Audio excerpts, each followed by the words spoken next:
ಉತ್ತರ ಪ್ರದೇಶದಲ್ಲಿ ರೋಗಗಳಿಗೆ ಗಂಗಾ ಜಲ ಕಾರಣ, ಪರಂಪರೆ ಉಳಿಸಿ, ಕಮರ್ಷಿಯಲ್ ಬೇಡ. ಸಚಿವ ಪ್ರಿಯಾಂಕ್ ಖರ್ಗೆ ಮತ್ತೆ ಸಮರ್ಥನೆ.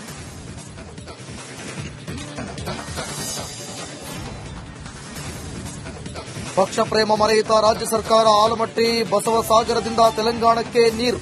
ಅಧಿಕಾರಿಗಳಿಗೆ ರೈತರು. ಮಾಜಿ ಶಾಸಕ ರಾಜುಗೌಡ ತರಾಟೆ.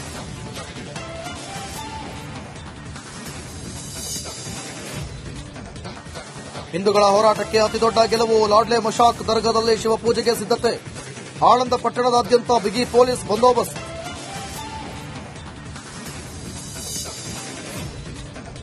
ಬಿಎಸ್ವೈ ಸಮಾವೇಶಕ್ಕೆ ಹೈಕಮಾಂಡ್ ಬ್ರೇಕ್. ಯಾವ ಸಮಾವೇಶವೂ ಬೇಡ, ವರಿಷ್ಠರ ಮೆಸೇಜ್. ಇತ್ತ ಮತ್ತೆ ಸಿಡಿದಿದ್ದ ಬಿಜೆಪಿ ರೆಬಲ್ಸ್.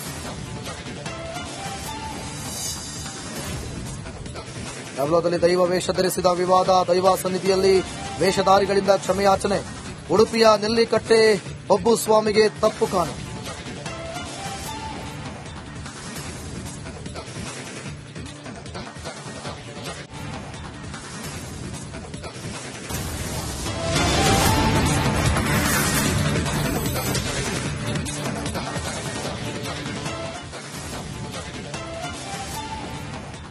ನಮಸ್ಕಾರ, ನೀವು ನೋಡ್ತಾ ಇದ್ದೀರಾ ರಿಪಬ್ಲಿಕ್ ಕನ್ನಡ. ನಾನು ಅಶ್ವಥ್. ಮಹಾ ಕುಂಭ ಮೇಳದ ಬಗ್ಗೆ ಮತ್ತೆ ತಗಾದೆಯನ್ನ ತೆಗೆದಿರುವಂತಹ ಪರಿಸ್ಥಿತಿ ನಿರ್ಮಾಣ ಆಗಿದೆ. ಈಗಾಗಲೇ ಖರ್ಗೆ ಈ ಬಗ್ಗೆ ಮಾತನಾಡಿದ್ರು. ಈಗ ಅಪ್ಪನ ನಂತರ ಮಗನ ಸರದಿ. ಕುಂಭಮೇಳದಲ್ಲಿ ಏನು ಮಾರಲು ಹೊರಟಿದ್ದಾರೆ? ತಗಾದೆ ಎತ್ತಿದ ಬಳಿಕ ಸಚಿವ ಪ್ರಿಯಾಂಕ್ ಸಮರ್ಥನೆ. ಉತ್ತರ ಪ್ರದೇಶದ ರೋಗಗಳಿಗೆ ಗಂಗಾ ನದಿ ಮಾಲಿನ್ಯ ಕಾರಣ. ಕೇಂದ್ರ ಮಾಲಿನ್ಯ ನಿಯಂತ್ರಣ ಮಂಡಳಿ ವರದಿ ಉಲ್ಲೇಖ ಮಾಡಿದೆ. ತಮ್ಮ ಮಾತಿಗೆ ಮತ್ತೊಮ್ಮೆ ಸಮರ್ಥನೆ ನೀಡಿದ್ದಾರೆ ಪ್ರಿಯಾಂಕ್. ಕೇಂದ್ರ ಸರ್ಕಾರ ಈ ಬಗ್ಗೆ ವರದಿಯೂ ಕೊಟ್ಟಿದೆ. ಗಂಗೆಯಲ್ಲಿ ಮನುಷ್ಯನ ದೇಹ, ಪ್ರಾಣಿಗಳ ದೇಹ ತೇಲುತ್ತಿವೆ. ಅವರದ್ದೇ ಮಂಡಳಿ ಈ ಬಗ್ಗೆ ವರದಿ ಕೊಟ್ಟಿದೆ. ಅದೇ ನೀರನ್ನ ಮಾರಾಟ ಮಾಡುತ್ತಿದ್ದಾರೆ ಅಂತ ಹೇಳಿಕೆಯನ್ನ ಕೊಟ್ಟಿದ್ದಾರೆ.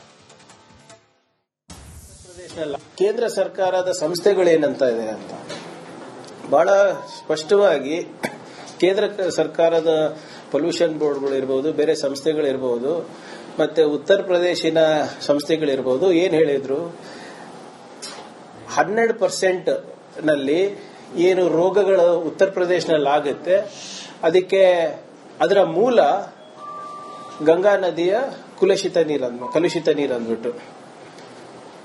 ಇದು ನನ್ನ ಸ್ಟ್ಯಾಟಿಸ್ಟಿಕ್ಸ್ ಅಲ್ಲ, ಅವ್ರದ್ದು. ಅದ್ರ ಮೇಲೆ ಇದು ಕುಂಭಮೇಳಕ್ಕಿಂತ ಮುಂಚೆ, ಅದಾದ್ಮೇಲೆ ಒಂದು ರಿಪೋರ್ಟು ಕೇಂದ್ರ ಸರ್ಕಾರದವರೇ ಕೊಟ್ಟಿರೋದು. ಯಾವ ರೀತಿ ನೀರು ಮಾಲಿನ್ಯ ಆಗಿದೆ,